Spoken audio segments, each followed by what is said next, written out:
ভাইদেরকে নমস্কার, মুসলমান ভাইকে আসসালামু আলাইকুম। মেলা মেলা মেলা, সবাই আসবেন। জাঁকজমট জমজমট মেলা। আমাদের মেলাটা হচ্ছে মামিসিং বালুকা ডিমোলার পার্কে। ঠিক আছে, আপনারা সবাই আসবেন, দাওয়াত রইল।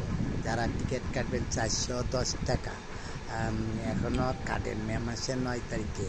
ঠিক আছে, মেলা মেলা মেলা, টিকটকের মেলা। সেই মেলাতে আসবে আমাদের কোনাবাড়ি রফিক ভাই, আর আরও রয়েছে বড় বড় সেলিব্রিটি, দীপু সরকার, আরও অনেক মানুষ রয়েছে। সবাই আসবে। ঠিক আছে, আমার নাম হলো সনাতন সরকার, গাজীপুর কোনাবাড়ি থেকে বলছি। ঠিক আছে, মেলা মেলা মেলা, সবাই আসবেন। কোনাবাড়ি থেকে আমি বলছি সনাতন সরকার। মেলাটা হচ্ছে বালুকা